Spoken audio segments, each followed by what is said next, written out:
Hello दोस्तों, आप सभी का स्वागत है मेरे यूट्यूब चैनल में। आज की कहानी है रूहानी इश्क भाग 22। सर, राधिका मैडम एक लड़की से मिलने के लिए यहाँ एक पार्क में आई हुई हैं और वो बिल्कुल सेफ है और मेरी नज़र उन पर ही है।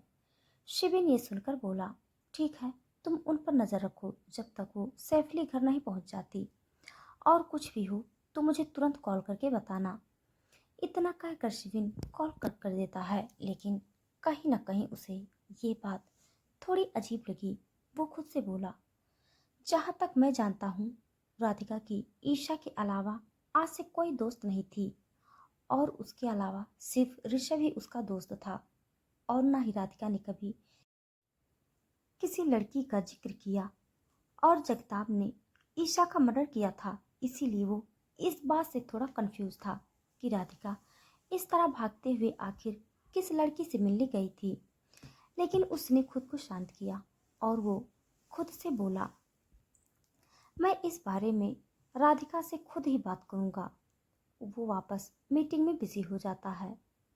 इधर जैसे ही ईशा कॉफी लेकर आई तो राधिका तुरंत बोली, देख, अब मुझसे और वेट नहीं हो रहा है, तो प्लीज मुझे सब बता। आखिर तू इतने दिनों से कहाँ थी और ये सब कैसे हुआ? राधिका की बात सुनकर ईशा गहरी सांस लेते हुए बोली, लंबी कहानी है यार, लेकिन अभी तो सिर्फ इतना जान ली कि वो सब मैंने खुद प्लान किया था और मुझे मारने की कोशिश उस जगताप ने की थी, क्योंकि मेरे शातिर दिमाग को उसके प्लान का पहले ही पता चल चुका था। इसीलिए मैंने खुद का प्लान तैयार किया और उसे जगताप को मैंने चकमा दे दिया, और सबको यही लगा कि मैं मर चुकी हूँ। और मैं तुरंत तेरे पास इसीलिए नहीं आई क्योंकि उससे पहले मुझे बहुत सी चीज़ सही करनी थी, और आज मुझे लगा कि इससे अच्छा टाइम अब नहीं हो सकता है, इसीलिए मैंने तुझे बुला लिया है। पूरी बात मैं तुम्हें कल अच्छे से बताऊंगी। तभी ईशा की नज़र राधिका के मंगलसूत्र पर पड़ती है और साथ ही उसके मांग के सिंदूर पर भी, जो अब थोड़ा थोड़ा दिखाई दे रहा था। ईशा अपनी आंखें बड़ी करके राधिका को देखी जा रही थी। ईशा का ध्यान जैसे ही राधिका के गले में पड़े मंगलसूत्र पर गया, उसकी आंखें एकदम से बड़ी हो गई। अरे, पहले ये सब छोड़, ये बता कि तूने शादी कब कर ली और किससे, और ये सब हुआ कैसे? राधिका ने बस हल्की सी मुस्कान दी और गहरी सांस ली और बोली, बस सब ऐसे ही अचानक हो गया। ईशा की आंखों में सवालों की झड़ी थी, लेकिन राधिका की आवाज में एक ठहराव था, एक चुप सी थकान। फिर धीरे धीरे उसने सब बता दिया, कैसे शिविन से मिली, क्या क्या हुआ, क्या क्या डिसीजंस लेने पड़े, और आखिर में कैसे शादी हो गई। सब कुछ सुनकर ईशा चुप हो गई। वो उठी और राधिका को कसकर गले लगा लिया। ओ मेरी जान, इतनी स्ट्रांग हो गई है तू। तूने इतना सब कुछ अकेले सह लिया, मुझे पता भी नहीं था बे। उसकी आंखें थोड़ी नम हो गई थी। राधिका बस मुस्कुरा दी। फिर दोनों कुछ देर और बैठी पुरानी बातें करती रहीं। पर अब शाम गहराने लगी थी। हल्का सा अंधेरा खुलने लगा था हवा में। ईसा उठते हुए बोली, अच्छा चल, अब तू आराम से घर जा। मैं कल आऊंगी, फिर सब डिटेल में बताऊंगी, पर अभी किसी को कुछ मत बताना और अपना ध्यान रखना। ओके। राधिका ने सर हिलाया और दोनों अलग हो गई। राधिका जब मेंशन वापस पहुंची, जैसे ही वो हॉल में दाखिल हुई, उसकी नज़र कुछ अजनबी औरतों पर पड़ी। वो साड़ी पहने सलीके से बैठी हुई थी, उम्र में अलग अलग। राधिका थोड़ी कंफ्यूज हुई, लेकिन पास जाकर हाथ जोड़कर उन्हें नमस्ते कहा। तभी रमा जी ने मुस्कुराते हुए कहा, आओ राधिका मैडम, इनसे मिलो, ये सब हमारे एनजीओ से हैं। राधिका ने हल्का सा सिर झुकाया और सभी को प्रणाम किया, लेकिन उन औरतों ने उसे थोड़े आश्चर्य से देखा, क्योंकि वह अभी मेंशन में आज से पहले कई बार आई हैं, लेकिन उन्होंने आज तक किसी लड़की को मेंशन में नहीं देखा। और न ही कभी शिविल के साथ। लेकिन आज पहली बार उन्होंने राधिका को मेंशन में देखा। तभी उनमें से एक महिला पूछ बैठी, बेटा आप कौन हैं? राधिका थोड़ी झिझकी। उसको समझ नहीं आ रहा था कि वहाँ उन्हें क्या बताए। लेकिन उससे पहले ही रमा जी ने मुस्कुराकर कहा, ये रघुवंशी परिवार की बहू हैं, राधिका शिविन रघुवंशी। ये सुनकर पूरा हॉल कुछ सेकंड के लिए चुप हो गया। सब एक दूसरे की ओर देखने लगे, जैसे किसी बड़े राज से पर्दा हट गया हो। रमा जी फिर बोली, जी आप लोग इतने हैरान मत होइए, इनकी शादी कुछ महीने पहले ही हुई है। अब उन महिलाओं की आंखों में एक नई तरह की चमक थी, जिज्ञासा की और अपनेपन की भी। फिर उनमें से एक बोली, अरे वाकई हमें तो यकीन ही नहीं हो रहा, पहली बार कोई लड़की इस घर में आई है, वो भी शिविन सर की पत्नी बनकर, और हमसे मिल रही है। बहुत अच्छा लगा। फिर वो सब राधिका से बात करने लगी, शिविन की बातें करने लगी। आपको पता है बेटा, शिविन साहब ने इस एनजीओ को संभाल कर जैसे हमारी दुनिया ही बदल दी। बच्चे बूढ़े स्पेशली एबल्ड बच्चे, किसी को भी ज़रूरत अनदेखी नहीं की जाती। और तो और वो तो खुद हर हफ्ते आकर सबसे मिलते हैं, बहुत प्यार करते हैं हम सब उनसे। हम लोग भगवान मानते हैं उन्हें। राधिका चुपचाप सब सुन रही थी। उसकी आंखों में एक अलग ही चमक थी। वो शिविन को अब तक सिर्फ अपने एंगल से देखती आई थी, खड़ूस, अकड़ू, डोमिनेटिंग। लेकिन आज उसकी तस्वीर थोड़ी बदल रही थी। तभी एक महिला बोली, आप भी कभी आइए ना वहाँ, बहुत अच्छा लगेगा आपको भी। हम तो कब से उस दिन का इंतज़ार कर रहे थे, और वहाँ के सभी लोगों को भी इसी पल का बहुत इंतज़ार था कि कब हमारे शिविन सर शादी करें और कब हमें आपसे मिलने का मौका मिल जाए। और जब ये बात एनजीओ में पता चलेगी और आप उन सब से मिलेंगे, तो वहाँ पर हर कोई बहुत खुश होगा। राधिका हल्का सा मुस्कुराई, जी ज़रूर, मैं जल्द ही आऊँगी।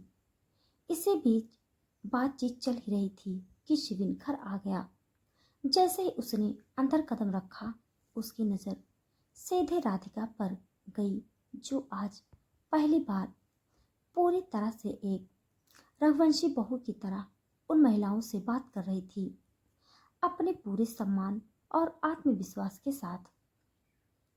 शिविन के चेहरे पर एक हल्की सी मुस्कान आ गई। वो चुपचाप उनके पास गया। जैसे ही वो पहुंचा, सारी महिलाएं एक साथ खड़ी हो गई। नमस्ते सर।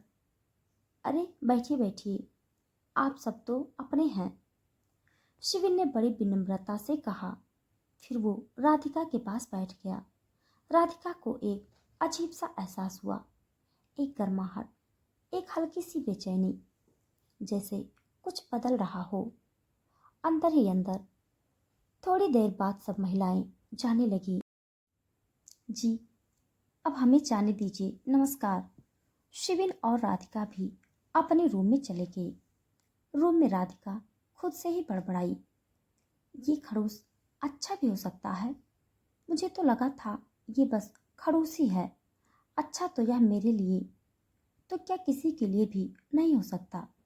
लेकिन वाह, सभी तो उनके बारे में इतनी अच्छी बातें कर रही थी, मतलब भगवान मानते हैं। वह उन्हें इसका मतलब या सिर्फ मेरे लिए ही खड़ूस है। तभी शिविन अंदर आया और मुस्कुराते हुए बोला, आप हमें अच्छी नज़र से देखेंगी तब अच्छे लगेंगे ना, मिसेज राधिका शिविन रघुवंशी जी। राधिका उसे घूरते हुए बोली, आप में अच्छा है ही क्या जो मैं देखूं। इतना कहकर वो कपड़े बदलने चली गई। शिविन उसे ऐसे जाते हुए देखकर मुस्कुरा रहा था। कुछ देर बाद राधिका बाथरूम से बाहर आती है। शिविन भी चेंज कर लेता है। राधिका बालकनी में जाकर बैठ जाती है। वो आसमान में खिले चांद को देखते हुए कहीं खोई हुई थी। जैसे ही शिविन ने उसे बालकनी में देखा, वो भी उसके पास वाली चेयर पर बैठते हुए उसे देखकर बोला, कहाँ खोई हुई हैं आप मिसेज रघुवंशी। उसकी आवाज से राधिका का ध्यान टूटता है। वो अपनी आंखें छोटी करते हुए बोली, आपको दिखाई ही दे रहा होगा कि मैं चांद को देख रही हूँ मिस्टर रघुवंशी। वैसे आपने मुझे कभी एनजीओ के बारे में बताया नहीं। शिविन अपना सर चेयर पर रखते हुए चांद को देखते हुए बोला, तुमने कभी पूछा ही नहीं मुझसे। जब तुम खुद जानना ही नहीं चाहती, सुनना ही नहीं चाहती, तो फिर मैं बताऊं कैसे। ये बात शिविन ने बहुत ही प्यार से कही, जिसे सुनकर राधिका की धड़कनें तेज हो गई। वो बात को बदलते हुए बोले, छोड़िए, वैसे भी अब तो मुझे पता चल ही गया है, लेकिन क्या मैं एक बार एनजीओ जा सकती हूँ। शिविन उसकी तरफ देखते हुए बोला, अगर तुम जाना चाहती हो तो बिल्कुल जा सकती हो।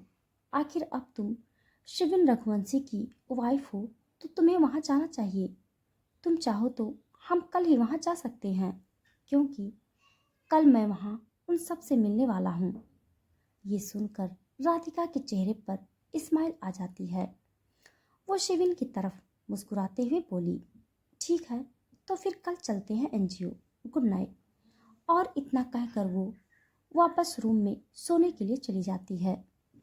शिविन राधिका को हैरानी से जाते हुए देख रहा था, क्योंकि उसने आज पहली बार गुड नाइट बोला था, लेकिन साथ में खुशी भी हो रही थी। सुबह का वक्त, रघुवंशी मेंशन। राधिका हर रोज की तरह सुबह उठकर मंदिर में आरती करती है और किचन में नाश्ता तैयार करती है। राधिका आज बच्चों और बाकी लोगों के मिलने के लिए काफ़ी एक्साइटेड थी। शिविन बाहर गार्डन में वर्कआउट कर रहा था। वर्कआउट करने के बाद हॉल में बैठ जाता है। उसी वक्त राधिका भी किचन से चाय लेकर आती है। वो चाय को टेबल पर रखकर खुद भी सोफे पर बैठ जाती है। शिविन चाय का कप उठाते हुए बोला, मुझे थोड़ा काम है, मैं जल्दी ही ख़त्म करके आ जाऊंगा। तब तक तुम एनजीओ जाने के लिए रेडी हो जाना, क्योंकि हमें थोड़ा जल्दी निकलना होगा। मैं चाहता हूँ कि तुम सबके लिए कुछ गिफ्ट खरीद लो, जो भी तुम्हें अच्छा लगे। बाकी तुम्हें आज ऑफिस जाने की ज़रूरत नहीं है, क्योंकि हमारा पूरा दिन एनजीओ में ही बीतेगा। राधिका चाय पीते हुए बोली, ठीक है, मैं रेडी हो जाऊंगी। कुछ देर बाद शिविन वापस अपने रूम में जाकर ऑफिस के लिए रेडी हो जाता है। तब तक राधिका नाश्ता भी तैयार कर देती है और वो दोनों साथ में नाश्ता करते हैं। शिविन ऑफिस के लिए निकल जाता है। राधिका भी अपने रूम में चली जाती है। चलो, तब तक मैं यही डिसाइड कर लेती हूँ कि आज मैं क्या पहनूं। राधिका कबर्ड में रखी अपनी साड़ियाँ देख रही थी। तभी उसकी नज़र एक स्काई ब्लू कलर की साड़ी पर पड़ती है, जो दिखने में सिंपल और काफ़ी खूबसूरत थी। राधिका उसे निकालती हुई बोली, हाँ, यह साड़ी सही रहेगी। वैसे भी यह कलर मुझे काफ़ी पसंद है। वो दीवार पर लगी घड़ी में टाइम देखते हुए बोली, पर जब तक वह आएंगे तब तक मैं क्या करूं? मैंने अपना सारा काम खत्म कर लिया है और आज मेरे पास कुछ काम है ही नहीं। चलो एक काम करती हूँ, ईशा से बात करती हूँ। इतना कहकर वो बालकनी में जाकर ईशा को कॉल कर देती है। ईशा कुछ हिटिंग के बाद कॉल उठाकर अपनी उत्साही आवाज में बोली, हेलो, सुबह सुबह कौन है? राधिका हंसते हुए बोली, तुम कभी सुबह सुबह जल्दी उठ भी सकती हो या नहीं? बचपन से लेकर आज तक हमेशा से तुम लेट ही उठती आई हो। सुबह के 9 बज चुके हैं, लेकिन तुम अभी तक सो रही हो। यह सुनते ही ईशा पहचान लेती है कि राधिका की कॉल है। वह अपने बेड पर उठकर बैठते ही बोली, हाँ, मुझे सुबह सुबह तुम्हारे अलावा कोई और कॉल कर सकता है क्या? और अब मुझे तो तेरी तरह सुबह इतनी जल्दी नहीं उठा जाता। अच्छा यह बता, तूने सुबह सुबह कॉल क्यों किया? सब ठीक तो है ना? हाँ, सब ठीक है। बस मैं फ्री थी तो सोचा तुझसे बात कर लूँ। वैसे तुझे एक एक्साइटेड बात बताऊँ। आज मैं एनजीओ में जा रही हूँ, बच्चों से और बाकी सभी लोगों से मिलने के लिए। ईशा यह सुनकर सोते हुए बोली, एनजीओ? लेकिन किसके साथ? और अचानक किया तो एनजीओ में क्यों जाने लगी? राधिका चेयर पर बैठते हुए बोली, मैं मिस्टर रघुवंशी के साथ उनके ही एनजीओ में जा रही हूँ। वहाँ सब मुझसे मिलना चाहते थे, इसीलिए मैं आज वहाँ जा रही हूँ और मुझे सच में बहुत खुशी हो रही है। तुझे तो पता ही है कि मुझे वहाँ जाना हमेशा से ही अच्छा लगता है और फाइनली आज मैं पहली बार वहाँ जा पाऊंगी। यह सुनकर शरारती अंदाज में बोली, ओहो, सुबह सुबह मैंने यह क्या सुन लिया? मेरी जान राधिका आज पहली बार एनजीओ जा रही है, वो भी अपने पति परमेश्वर के साथ। मिस्टर रघुवंशी, क्या बात है? लगता है अब कुछ खिचड़ी पक रही है तुम्हारे दोनों के बीच। राधिका मुंह बनाते हुए बोली, इससे अच्छा तो तू सो ही जा। तुझसे बात करना बेकार ही है, पागल कहीं की। इतना कहकर राधिका कॉल कट कर देती है और वो अपना टाइम बिताने के लिए कभी गार्डन में जाकर बैठ जाती तो कभी छत पर घूमती। और उसे इसी तरह अब लगभग 11 बज चुके थे। वो रेडी होने के लिए वापस अपने रूम में चली जाती है और कुछ देर बाद वो पूरी तरह रेडी थी, लेकिन शिविन अभी भी नहीं आया था। कह कर गए थे कि लेकिन अभी तक भी नहीं आए। वो बालकनी में बैठकर बुक पढ़ने लगती है। तभी उसे शिविन की गाड़ी की आवाज़ आती है, जिसे देखते ही उसके चेहरे पर एक स्माइल आ जाती है। शिविन सीधा अपने रूम में जाता है और उसकी नज़र राधिका पर पड़ती है, जिसने स्काई ब्लू कलर की सिंपल साड़ी पहनी हुई थी। हाथों में हल्की सिल्वर चूड़ियाँ, माथे पर बिंदी, होठों पर हल्की लिपस्टिक, बाल थोड़े बिखरे हुए और थोड़ी चोटी में ऐंठे हुए थे और मांग में सिंदूर जो उसने हल्का छुपाया हुआ था। राधिका को देखकर शिविन एकदम कुछ देर के लिए दरवाजे पर ही रुक गया। वो उसके पास जाते हुए बोला, चले? राधिका से इशारे में हाँ करती है और वो दोनों एनजीओ के लिए निकल जाते हैं। लेकिन एनजीओ जाने से पहले राधिका शिविन के साथ सभी बच्चों और बाकी लोगों के लिए गिफ्ट्स खरीदती है। कुछ देर के ड्राइव के बाद एनजीओ पहुंच जाते हैं। राधिका गाड़ी से उतरकर जैसे ही एनजीओ को देखती है, उसके चेहरे पर स्माइल आ जाती है, क्योंकि एनजीओ काफ़ी खूबसूरत था और जैसा बिल्कुल उसने इमेजिन किया था, यह बिल्कुल भी उसी तरह का था। राधिका एनजीओ को देख रही थी, तब भी शिविन उसके पास आकर उसका हाथ पकड़ते हुए बोला, चले मिसेज राधिका, शिविन रघुवंशी, सब हमारा वेट ही कर रहे हैं। राधिका ने जैसे ही शिविन का हाथ अपने हाथ में महसूस किया, उसकी धड़कनें तेज हो गई। वो कभी अपने हाथ को देखती और कभी शिविन की तरफ। यह देख शिविन उसे देखते हुए बोला, हम दोनों पति पत्नी की तरह वहाँ सबसे मिलने जा रहे हैं, इसीलिए हमें थोड़ा वहाँ इस तरह से एक्ट भी करना पड़ेगा ताकि सब लोगों को लगे कि हम दोनों इस रिश्ते में खुश हैं। बाकी हम दोनों को तो पता ही है। राधिका कुछ नहीं कह पाती और वो चुपचाप शिविन के साथ अंदर चली जाती है। वे दोनों जैसे ही अंदर पहुंचते हैं, उनका बहुत अच्छे से वेलकम किया जाता है। वहाँ के सभी लोग राधिका और शिविन दोनों को ही प्रणाम करते हैं और वे दोनों भी।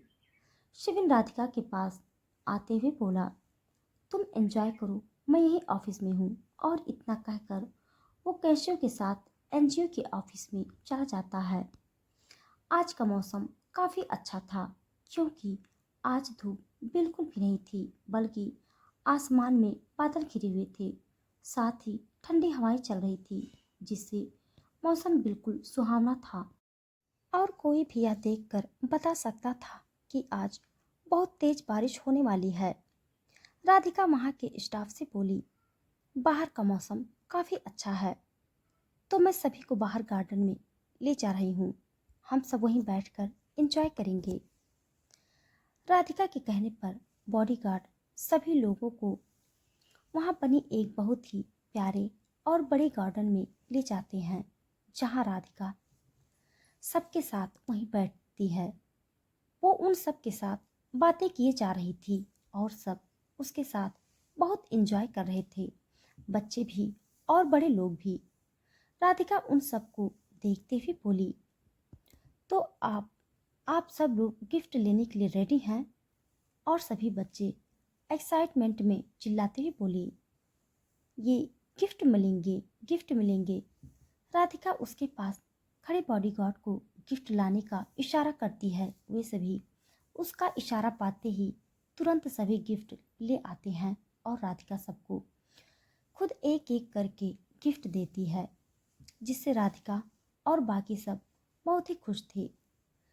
सभी जल्दी से अपने अपने गिफ्ट खोल के देखते हैं और सभी को अपने लिए गिफ्ट बहुत पसंद आए। तभी वहां बैठी एक छोटी बच्ची बोली, दीदी आप हमें कोई गाना सुनाओ ना प्लीज।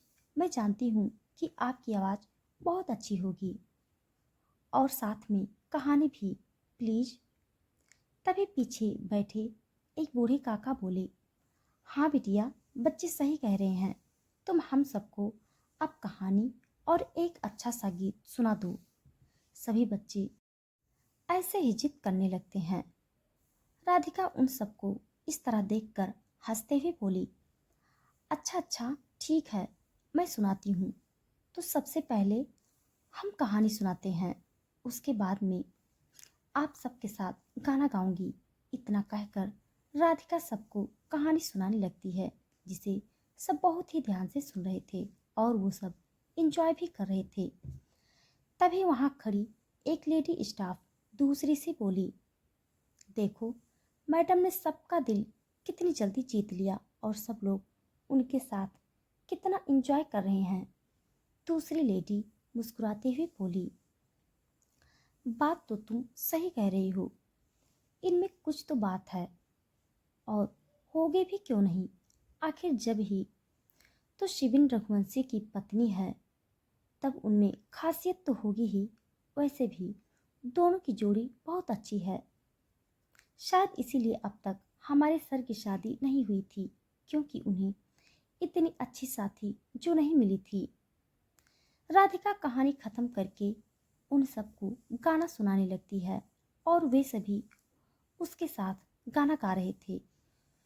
वो खुद वायलिन भी बजा रही थी और सबके साथ गाना भी गा रही थी।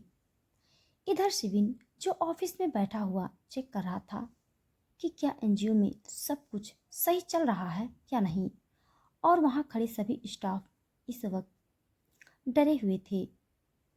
शिविन फाइल को चेक करते हुए बोला, क्या बात है, इस बार आप सभी ने अच्छा काम किया है और इस बार तो आप लोगों ने कोई गलती भी नहीं की है, गुड जॉब। लेकिन मुझे आगे भी किसी प्रकार की कोई भी गलती नहीं चाहिए, ना ही किसी प्रकार की कोई प्रॉब्लम चाहिए। बच्चों की ज़रूरत से लेकर उनकी सिक्योरिटी से और बाकी सभी फाइनेंशियल चीज़ों में मुझे कोई भी मिस्टेक नहीं चाहिए। और अगर कोई भी लापरवाही होती है तो मेरी आप सबसे ये लास्ट वार्निंग है कि मैं उसे तुरंत ही इस जॉब से निकाल दूंगा।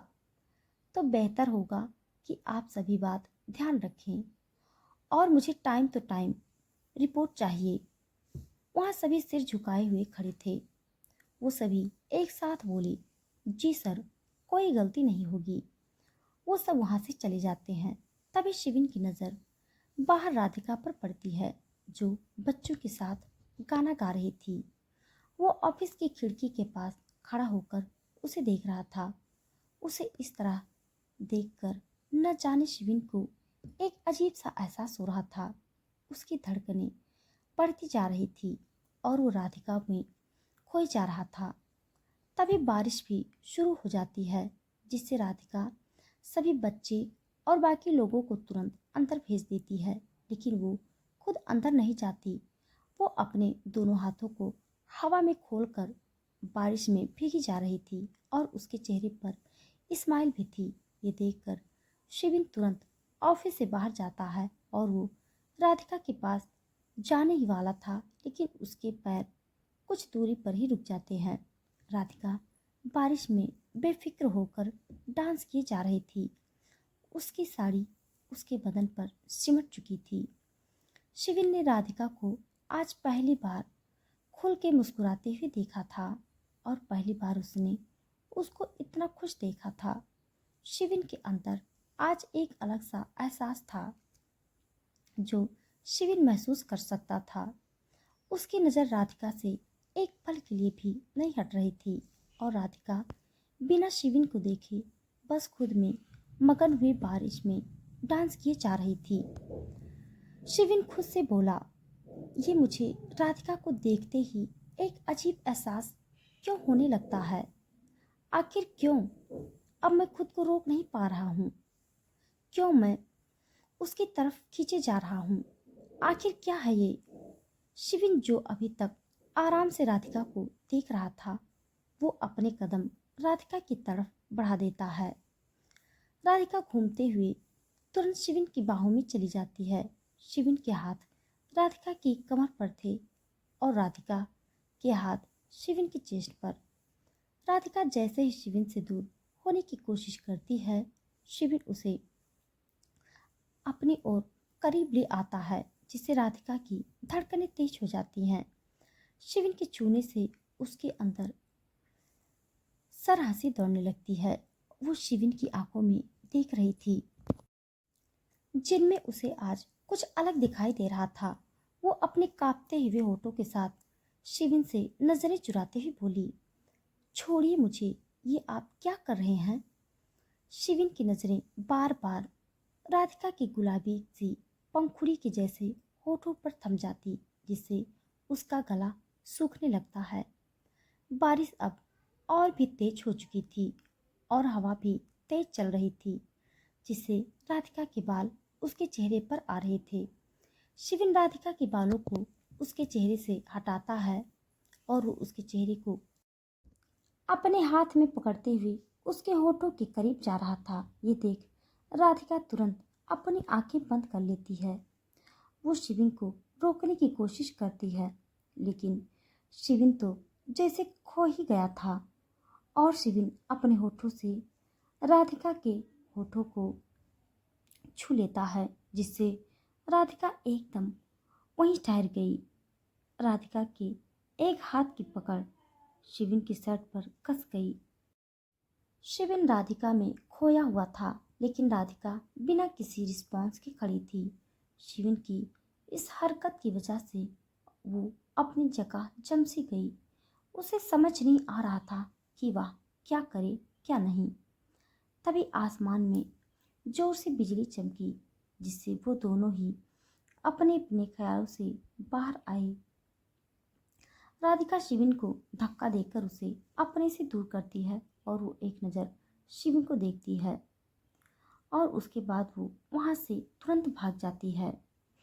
शिविन राधिका को जाते हुए देखकर खुद से बोला, अब मैं खुद को तुम्हारे पास आने से रोक नहीं सकता। मैंने कोशिश करके देख ली। अगर ये प्यार है तो प्यार ही सही। अब तक तुमने मेरी नफरत देखी है, अब तुम मेरा इश्क भी देखोगी। मिसेज राधिका शिविन रघुवंशी। वह मुस्कुराते हुए अपनी आंखें बंद करके बारिश को महसूस कर रहा था और उसके दिल और दिमाग में अभी जो भी हुआ सिर्फ वही चल रहा था।